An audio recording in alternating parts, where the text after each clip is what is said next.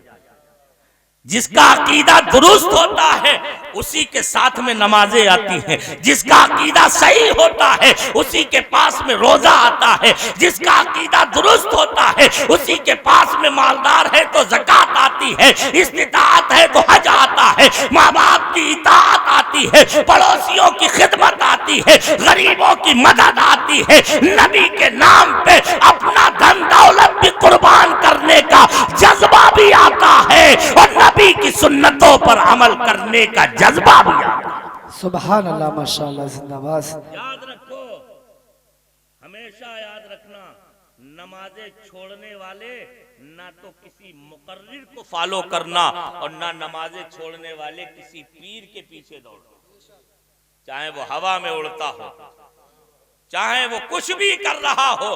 شعبدے دکھانا یہ صرف آج کا معاملہ نہیں ہے، یہ تو ہمیشہ سے چلتا چلا آیا ہے. جوگی جے پال بھی ہوا میں اڑ رہا تھا، لیکن غریب نواز نے بتا دیا، ارے نادان، تو اپنے منتر پڑھ کے، تو جادو ٹونے کے بلبوتے پر ہوا میں اڑ کے اپنا شعبدہ اور اپنا جھوٹا کمال دکھا رہا ہے. ارے نمازیں پڑھنے والے معین الدین کی جوتیوں میں یہ دم ہے کہ تجھے ہوا سے زمین پہ اتار سکتی. اے ماشاءاللہ، سبحان اللہ، زندہ باد. نماز پڑھ کے تو دیکھو تم نے نماز کو کیا سمجھ لیا. تو میرے بھائیوں، بات کو میں پھیلانا نہیں چاہتا ہوں، ادھر نہیں لے جانا چاہتا ہوں. میں نے قرآن مقدس کی ایک طویل آیت کریمہ جان بوجھ کے پڑھی ہے، جان بوجھ کے پڑھی ہے، ورنہ میں جو موضوع سخن بنانا چاہتا ہوں وہ آخری کے 2 جملے ہیں، لیکن میں نے پوری آیت جان بوجھ کے پڑھی ہے. اور جو پڑھنے سے پہلے میں سوچ رہا تھا، پڑھنے کے بعد بھی نتیجہ میرے سامنے وہی آیا. کیا سوچ رہا تھا میں؟ قرآن کی اتنی مفصل اور مطول آیت پڑھنے سے پہلے بھی میں سوچ رہا تھا کہ میں قرآن کی اتنی بڑی آیت پڑھوں گا تو لوگ خاموش تماشائیوں کی طرح دیکھتے رہیں گے. ایک کی بھی زبان پر سبحان اللہ الحمدللہ کا لفظ نہیں آ سکتا. ہوا بھی افسوس کے ساتھ مجھے عرض کرنا پڑ رہا ہے. میں یہ نہیں کہہ رہا ہوں اختر کاشف صاحب کی نعت پہ آپ داد نہ دیں، آپ سبحان اللہ الحمدللہ نہ کہیں، لیکن نعتوں پر جہاں داد دیتے ہو وہاں رب کے کلام کو سن کے بھی اپنے سینوں کو اللہ کے نور سے معمور کرنے کی کوشش کرو. قرآن کو تم نے ایسے چھوڑ دیا کہ جیسے معاذ اللہ کوئی دوسرے کو پڑھنے کے لیے ہے، کوئی دوسرا اس پہ عمل کرے گا، کوئی دوسرا اسے سنے گا، کوئی دوسرا اسے چھوئے گا، کوئی دوسرا اسے چومے گا.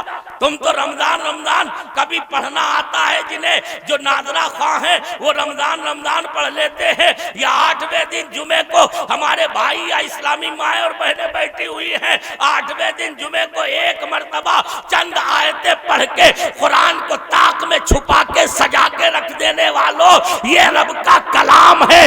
میرا نبی تو یہاں تک فرماتا ہے، شاہ ولی اللہ محدث دہلوی نے نقل فرمایا ہے کہ سنو، یہ بڑی جفا ہے کہ جو کوئی انسان روزانہ 60 آیتوں سے کم قرآن کی تلاوت کرتا ہے تو وہ قرآن کے ساتھ میں بے وفائی کیا گیا. غور کیجئے میرے بھائیوں، 60 آیتیں، 60 آیتوں سے کم جو پڑھتا ہے، بلکہ ایک روایت تو انہوں نے نقل کی جو 100 آیتوں سے کم پڑھتا ہے وہ بھی قرآن کے ساتھ جفا کرنے والوں میں شمار ہے. اور ہم کتنے پڑھنے والے ہیں اپنے گریبان میں جھانک کے دیکھ. آپ سنتے رہتے رمضان المبارک میں علماء ہمارے سناتے رہتے ہیں حدیث شریف، قرآن اور رمضان قیامت میں شفاعت کریں گے. اور حدیث میں یہاں تک آیا ہے کہ قرآن کی شفاعت بڑی مضبوط شفاعت ہوگی، بڑی مضبوط شفاعت ہوگی. کیوں؟ اس لیے کہ قرآن اللہ کا کلام ہے. اللہ کا کلام ہے. ارے ایسا پیارا کلام، ایسا پیارا کلام کہ ایک حرف اگر پڑھو تو 10 نیکیاں، ایک حرف اگر سنو تو 10 نیکیاں، ارے بلکہ ایک حرف کو دیکھو تب بھی نیکیاں، اور اگر اسی کو چھو لو، ادب سے چوم لو تب بھی نیکیاں ملتی ہیں. اور اللہ تعالی نور قرآن سے منور و روشن کر دے. سبحان اللہ، ماشاءاللہ، زندہ آواز. یہ قرآن ہے. تو میں اس کی آیت کریمہ کے تعلق سے تھوڑی تفصیل کرنے کی کوشش کروں گا، لیکن اس سے پہلے جو سوال میں نے اٹھایا تھا، میں عرض کر رہا تھا یہ جشن غوث اعظم آپ کیوں منا رہے ہیں؟ ہے ذہن میں سوال؟ جشن غوث اعظم آپ کیوں منا رہے ہیں؟ ربیع الثانی تو گزر گیا، لیکن غوث اعظم کا چرچا، غوث اعظم کی محفل، غوث اعظم کی نیاز اللہ کے فضل سے صرف ربیع الثانی میں منحصر نہیں ہے، بلکہ سال میں جب دیوانوں کو جی آتا ہے تو جشن غوث اعظم منا لیا کرتے ہیں، جشن غریب نواز مناتے ہیں، جشن سلطان الشہداء مناتے ہیں. یہ کیوں ہے؟ آخر یہ اتنی محبت اور اتنی عقیدت کیوں آئی ہے؟ غوث اعظم ہمارے خاندان کے نہیں، غوث اعظم ہمارے اپنے کنب قبیلے کے نہیں، غوث اعظم ہماری برادری کے نہیں، غوث اعظم ہمارے کوئی رشتے میں نہیں آتے ہیں، بلکہ خود ہمارے بھارت تک کے نہیں. ارے ہونا تو الگ چیز ہے، کبھی ہمارے بھارت میں سرکار غوث اعظم نے ظاہری طور پر قدم بھی نہیں رکھا، لیکن پھر بھی غوث کا چرچا، غوث کا نام، غوث کی بریانی، غوث کی نیاز کل بھی ہو رہی تھی، آج بھی ہو رہی ہے، اور انشاءاللہ جب تک ایمان والے ہیں تب تک غوث کا چرچا اور ذکر ہوتا رہے. وجہ کیا ہے؟ کارن کیا ہے؟ ریجن کیا ہے اس کا؟ آخر ذکر ان کا کیوں ہو رہا ہے؟ بڑے بڑے اور بھی سرکار غوث اعظم کو وصال کیے ہوئے 1-2 سال نہیں ہوئے، 885 سال تقریباً ہو گئے. کتنے؟ 885 سال.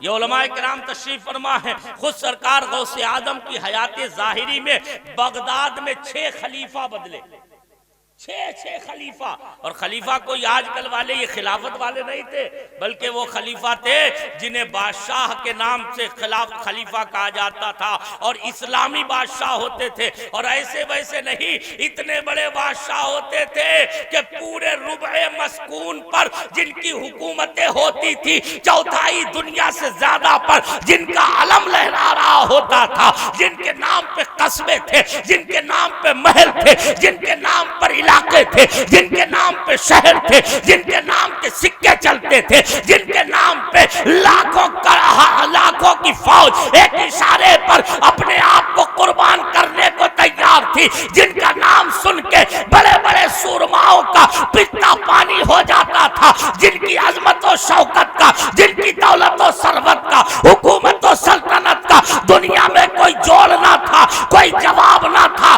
صرف غوث اعظم کی حیات ظاہری میں ہی اگر دیکھ لو تو اتنے بڑے بڑے بادشاہ تھے، لیکن کون جانتا ہے معتصم باللہ کو؟ کون جانتا ہے معتذر باللہ کو؟ کون جانتا ہے مستعصم باللہ کو؟ کسی کو پتا نہیں. لیکن کرم دیکھو، اسی دور میں بغداد میں ٹوٹی چٹائی پہ بیٹھ کے نبی کی سنتوں کو دلوں میں اتارنے والے غوث اعظم کو کل بھی دنیا جان رہی تھی، آج بھی دنیا جان رہی. سبحان اللہ، ماشاءاللہ، زندہ آباد، زندہ آباد، ماشاءاللہ.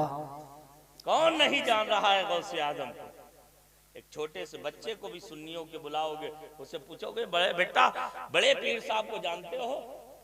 تو سنی کا بچہ ہوگا تو مسکرا کے کہے گا اچھا بڑے پیر صاحب کو بھی نہیں جانتے ہوں گے کیا؟ تم کیا سمجھتے ہو بڑے پیر صاحب کو بھی نہیں جانتے ہے کہ نہیں؟ ہمارے بچے کو پتا ہے چھوٹے چھوٹے بچوں کو بھی پتا ہے کہ بڑے پیر صاحب وہ ہیں. میں نے کہا اتنا چرچا، اتنا ذکر، اتنی یاد، اتنی تعریفیں، اتنی ان کے نام پر نیاز، اتنی فاتحائیں، کچھ تو ریجن ہے، کچھ تو کارن ہے، کچھ تو وجہ ہے. تو میرے بھائیوں یاد رکھو، قرآن مقدس پڑھا کرو. قرآن میں ہر سوال کا جواب بھی ہے اور ہر اعتراض کا تمہیں دندان شکن جواب بھی مل جائے گا. جہاں کہیں بھٹکو، جہاں ٹھوکر لگے، وہاں کسی سے پوچھو یا نہ پوچھو، قرآن سے پوچھ لو. اور اگر خود ترجمہ نہیں کر سکتے ہو تو بریلی کے امام احمد رضا کے نام پہ فاتحہ پڑھ کے کنز الایمان اٹھا کے اردو میں ترجمہ قرآن پڑھتے جاؤ. ایسا لگے گا کہ واقعی میں ہم اردو زبان میں گویا کہ قرآن پڑھ رہے ہیں. سبحان اللہ، ماشاءاللہ، زندہ باد زندہ باد زندہ باد. ایک لفظ سینے میں اترتا چلا جائے گا. قرآن پڑھو. قرآن مقدس کی میں نے آیت کریمہ لمبی تلاوت کی. اخیر میں اللہ تعالیٰ، میں ترجمہ سنا دوں تاکہ ایمان کو جلا مل جائے. سبحان اللہ. اللہ تعالیٰ فرماتا انزل من السماء ماء، اللہ وہ ہے جس نے آسمان سے پانی اتارا. فسالت اودیۃ بقدرہا، تو نالے اور وادیاں اپنے اپنی وسعت کے مطابق بہ پڑی. فاحتمل السیل زبدا رابیا، اسی سیلاب نے جب پانی بہا اور اوپر سیلاب بہتا ہے تو اس سیلاب نے اپنے اوپر جھلکنے والے جھاگ کو اٹھا لیا، جسے ہم بلبلا کہہ سکتے ہیں اپنی زبان میں. بلبلے کو اٹھا لیا، لیکن بلبلا اوپر چمک رہا ہے، اوپر چل رہا ہے، آگے آگے اور اوپر اوپر جھلک رہا ہے. اللہ فرماتا ہے ایک تو پانی کے سیلاب کے اوپر بلبلا ہوتا ہے، اور دوسرا وَمِمَّا يُوقِدُونَ عَلَيْهِ فِي النَّارِ ابْتِغَاءَ حِلْيَةٍ أَوْ مَتَاعٍ، اور اسی طرح سے جب وہ آگ میں سونے اور چاندی کو جلاتے ہیں، تپاتے ہیں زیور بنانے کے لیے یا کوئی اور سامان بنانے کے لیے، زبد مثلہ، اسی طرح کا جھاگ اس کے اوپر بھی ہوتا ہے. لیکن اللہ کیا فرماتا ہے؟ کذالک یضرب اللہ الحق والباطل، اللہ حق اور باطل کی ایسے ہی مثال بیان فرماتا ہے. ایمان والو، اپنے کمزوروں پر، مظلوموں پر، پریشان حالوں پر، بمباری زدہ نہتوں پر افسوس تو ہے، ہمیں غم تو ہے، لیکن یاد رکھو ان سے مایوس ہونے کی ضرورت نہیں ہے، اور نہ ہی ان کی زندگیوں کی طرف سے کبھی اپنے دل کو مایوس ہونے دینا. ارے آج طاقتور ظالم چاہے جتنے بم پھوڑ کے اپنے آپ کو چمکتا دکھائی دے، اپنے آپ کو ابھرتا دکھائی دے، اپنے آپ کو کامیاب ہوتا ہوا میڈیا کے ذریعے بتائے، لیکن یاد رکھنا یہ سب پانی کے بلبلے ہیں، یہ جھاگ ہے. جب تک تھوڑی دور چل رہے ہیں ایک وقت آئے گا نہ تو جھاگ نظر آئے گا، نہ جھاگ کو اٹھانے میں مدد کرنے والے نظر آئیں گے. سب فنا ہو جائیں گے، کوئی نہیں ہوگا.